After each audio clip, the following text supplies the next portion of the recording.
Баршаңызға сәлем достар, сіздермен Ғалия. Менің каналыма қош келдіңіздер. Мен бүгін сіздермен жұмсақ, өте дәмді әрі алтын түстес болып шығатын шелпектердің рецептісімен бөлісемін. Дәл осы рецептімен дайындап жүргеніме біраз уақыт болды. Шелпектерімнің дәмін көрген адамдар рецептісін сұрайды. Қанша уақыт өтсе де өз жұмсақтығын сақтауына таң қалады. Менің рецептіммен дайындауға кеңес беремін. Ең алдымен ұнды електен өткізіп аламыз. Ұнға сәл ғана бір шымшым ас содасын саламыз.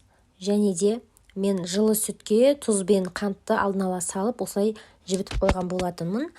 Жұмыртқаны ыдысқа салып, сәл ғана араластырып, ұнымыздың үстіне құямыз. Содан кейін біраз қасық сұйық май қосамыз. Келесі кезекте тұз бен қант қосылған сүтті араластырып, біртіндеп қосып отырып, жұмсақ қамыр илейміз. Қамыр осындай жұмсақ болып шығады. Енді қамырдың бетін жауып, шамамен 20-30 минутқа демалуына қойып қоямыз. Кейін қамырдың иін қандырып аламыз және үстел үстіне ұнды сеуіп, ұзынша көлемге келтіріп, бірдей 7 бөлікке бөліп аламыз.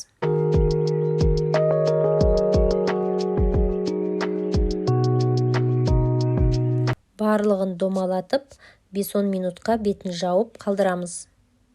Кейін қамырымызды дөңгелек етіп жайып аламыз және табаға майды толықтай қыздырған соң, екі жағын алтын түстес етіп, қызартып пісіреміз.